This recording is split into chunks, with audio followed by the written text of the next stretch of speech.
Hey guys, today we're going to take a quick look at a stat tracker app I made for the video game Dota 2.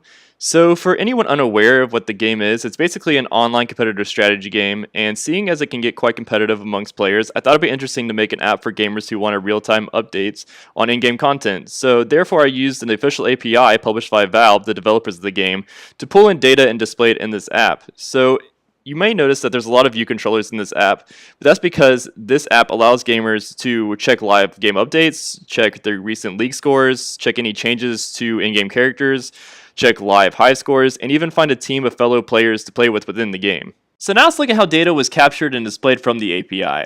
So the data output from this API was in a JSON format, and with recent updates to Swift 4, Apple's made it relatively easy to capture JSON data using the decodable method and placing that decodable method into structures. So in this example here, we have a nested JSON feed, and this means that there's a hierarchy that needs to be breached before certain variables can be reached.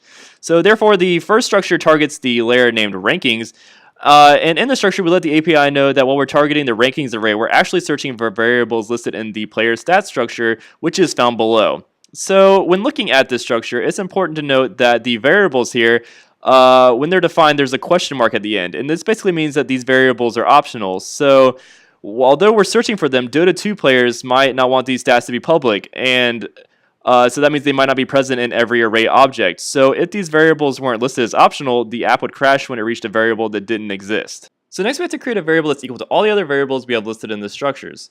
And for our purposes, this variable's name is rank. Now I'll explain how this is used in a moment, but first let's take a look at how the API is reached. So by writing out a let statement and assigning the API's URL to a variable, we're then able to use that variable in a URL session code. And once a connection to the API has been established, Swift4's JSON decoder option can be used to download specific variables that we have listed as seen here. And these variables can be displayed in a table view. And while I'm not going to go into great detail on how a table view is created, there are a couple things I want to point out. The first is that the variable we created earlier is used to establish the number of rows that should be listed in a table view. Another important thing to note is how string variables were transformed into images. So as you can see here in this code, the JSON feed holds an optional image URL. So therefore, the code seen here carefully unwraps those optional variables, and at the same time, it converts those variables into a format that can be displayed as an image. Finally, it should be noted that the didSelectRow function was used here to send users to a new view controller when cells were clicked, and those new view controllers only display information that's relevant to the cell the user clicked. So as I mentioned previously, a lot of these variables are optional, so let's take a quick look at how they might be unwrapped in a new view controller. So here we have a variable named playerRank, which basically just links the JSON API variables we called in the other view controller to this new view controller. From there, we have if-let statements, which carefully unwrap these variables and allow them to be displayed in things such as labels and even image views. So the last bit of code I wanted to look at pertains to downloading and displaying an image, and while we previously spoke about how this was done, it should be noted that some image URLs from this JSON feed were only partial URLs, meaning that these variables are missing the entire first part of the URL used to display the images themselves. So after some investigation, it was found that by combining the API's URL, which is used to call the data, along with the URL found in the image's variable's JSON feed, an image could then be displayed. So for example, the icon variable, as seen here in this decodable structure, was first decoded and then applied and appended to the API's URL here in this let statement.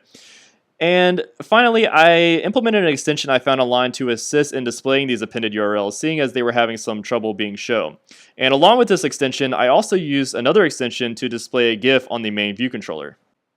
So now that we have some background information on the code used to make this app, let's take a look at the app running.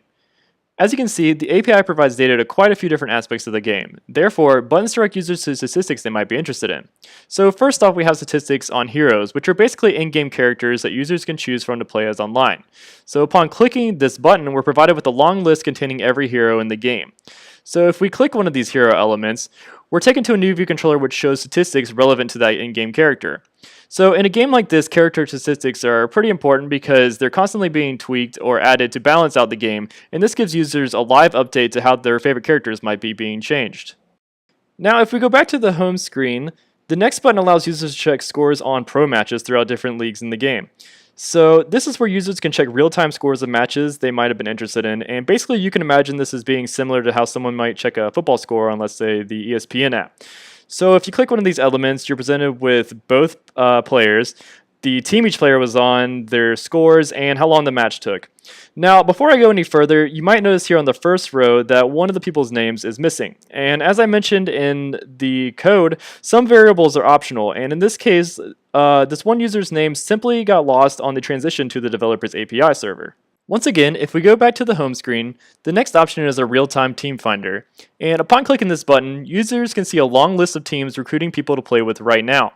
So if we click one of these teams, it shows the team's rating and win-loss ratio, and this lets the player know if joining the team would be worthwhile. So from here, the user can use this information to search for these teams in the game itself, and it gives them the option to group up with players they otherwise wouldn't meet. Next, when going back to the home screen, we have a link to the top pro players, and this list is constantly changing to display the top pro players in the game and a little bit of their background information. So if we click one of these elements, we can see the user's avatar along with their team name and country of origin. So if we click a different element here, you'll notice that some of the information can't be displayed. And this is simply due to the player's privacy settings. So once again, if these JSON variables weren't defined as optional in the code, the app would crash when it reached one of these elements. Now, going back to the home page, we have a live leaderboard ranking system, and if we click this button, we're presented with a long list of the top scoring players in the game, both pro and casual. So if we click one of these elements, we can see the user's score along with their solo competitive ranking if they participated in such events. Finally, if we return to the home menu, we have a top live game section, and this is where players can check out a list of popular servers that are currently up and running. So for example, if we click one of these server ID elements, users can see how many people are spectating a game, the score of that game, and if it would be beneficial of them to join. So in return, the user can simply take the ID presented here and enter it in the game to be instantly directed to that specific match. So yeah guys, that was my Dota 2 app. If you'd like to view the code in depth, I'll have a link to the GitHub files in the description of this video. Thanks for watching.